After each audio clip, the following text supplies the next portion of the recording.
பவித்ரா இப்ப ரொம்பவே உடல் மெலிஞ்சு போயிட்டாங்க. ஆளே அடையாளம் தெரியாம மாறி போயிட்டாங்க. ரசிகர்கள் அவங்க கிட்ட நிறைய கேள்விகளையும் கேட்டுட்டு இருக்காங்க. வதந்தி எல்லாத்துக்குமே முற்றுப்புள்ளி வச்சு இப்ப ரவீந்தர் அவங்களுடைய குடும்பத்தோடு சேர்ந்து ரொம்ப சந்தோஷமா ஒரு புகைப்படத்தை பதிவிட்டு இருக்காங்க. இவங்க சொல்றது தவறான தகவல் அப்படின்னு சொல்லி இந்திரஜா அவங்கள பத்தி என்ன செய்தி வெளியாகி இருக்கு, பணம் பெரிய பாடத்தை கத்து கொடுத்துச்சுன்னு சசிகுமார் என்ன சொல்லியிருக்காருன்னு வாங்க இந்த வீடியோல பார்க்கலாம். பவித்ரா அவங்க கொஞ்ச நாளாவே உடல்நிலை சரியில்லை, கொஞ்சம் டயட்ல இருக்கேன் அப்படிங்கிற மாதிரியும் மருத்துவர்கள் சொல்லியிருக்க ஆலோசனைப்படி நான் ஃபுட்டெல்லாம் எடுத்துட்டு இருக்கேன், அதே போல ட்ரீட்மெண்ட் போயிட்டு இருக்கிறதா சொல்லியிருந்தாங்க. இதை தொடர்ந்து அவங்க ரொம்பவே உடல் மெலிஞ்சு போறாங்க. சொல்ல போனா இப்ப சமீபத்துல பதிவிட்ட வீடியோக்களை பார்த்ததும் ரசிகர்கள் பழைய பவித்ரா தான் வேணும், என்னங்க ஆச்சு, ஹெல்த்தை பார்த்துக்கோங்க அப்படிங்கிற மாதிரி எல்லாம் கூட நிறைய கருத்துக்களை பதிவிட்டு இருக்காங்க. இதை பார்த்த ரசிகர்கள் எல்லாம் அந்த வீடியோவை பார்த்துட்டு முகமெல்லாம் ரொம்பவே உங்களுக்கு மாறி போயிருச்சுங்க, உடம்ப பார்த்துக்கோங்க அப்படிங்கிற மாதிரியும் சொல்லிட்டு இருக்காங்க. அதே போல ரவீந்தர் அவங்களும் மகாலட்சுமி அவங்களும் எந்த ஒரு புகைப்படமும் பதிவிடல, குடும்பத்தோட எந்த ஒரு புகைப்படமும் பதிவிட கிடையாது அப்படின்னு ஏதோ ஒரு சில வதந்திகள் அவங்கள பத்தி பரவிட்டு இருந்துச்சு. இத பார்த்து அவங்களுக்கே புரிஞ்சிருச்சு போல.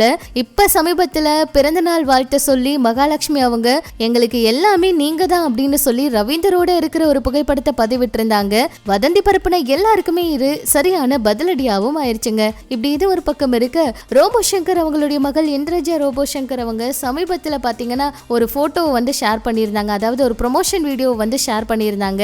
அந்த வீடியோவில் பார்த்தீங்கன்னா குழந்தைங்க இப்போ கொஞ்சம் நாலேஜ் கம்மியாக இருக்காங்க அப்படிங்கிற மாதிரி சொல்லியிருந்தாங்க.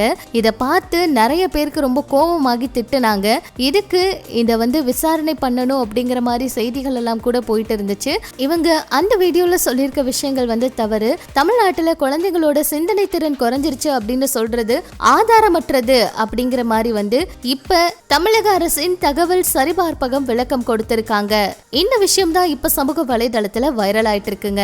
இப்படி இது ஒரு பக்கம் இருக்க, பணம் தான் எனக்கு ஒரு கட்டத்துல பெரிய பாடத்தை கத்து கொடுத்துச்சு அப்படின்னும் பணத்தினால நான் இவ்வளவு பிரச்சனைகளை சந்திச்சானு சசிகுமார் என்ன சொல்லியிருக்காருன்னா, பணத்தை பத்தி இப்ப ரொம்ப புரிஞ்சுக்கிட்டேன்னா பணத்தை மதிக்க தெரிஞ்சுக்கிட்டேன். முதல்ல எல்லாம் மதிக்கவே மாட்டோம், வெறும் பணம் தானே அப்படின்னு நம்ம சொல்லி பழகிட்டோம். சில படங்கள் வேற நம்ம ரொம்பவே இன்ஃப்ளூயன்ஸ் பண்ணோம். தளபதி படத்துல கூட ரஜினி சார் ரத்தம் கொடுத்துட்டு பணம் கொடுக்கும் போது அவங்க நன்றி சொன்னா உடனே வெறும் பணம் தானே அப்படின்னு சொல்லுவாரு. அதெல்லாம் பார்த்து நாங்க பணத்தை மதிக்கவே இல்லை. ஆனா அந்த பணம் 40 வருஷமா என்ன மதிக்காம இருக்கையான்னு அதை மதிக்க வச்சது. அதுதான் பணத்தோட குணமா நான் பாக்குறேன் அப்படின்னு சசிகுமார் இந்த விஷயத்த சொல்லியிருக்காரு. இதை பார்த்து நிறைய பேர் உண்மையா பணத்தை மதிக்கவே மாட்டோம், ஆனா அதுதான் எல்லாத்துக்குமே தேவை, அந்த பணத்தோட மதிப்பை புரிஞ்சுக்கிட்டா மட்டும்தான் நமக்கு எல்லாமே மாறும் அப்படிங்கிற மாதிரி கருத்துக்கள் எல்லாம் கூட சொல்லியிருக்காங்க. இதை பற்றி உங்களோட கருத்துக்களை சொல்லுங்க. நம்ம சினிமா தகவலை தெரிஞ்சுக்க நம்ம சேனல் கூட இணைஞ்சிருங்க.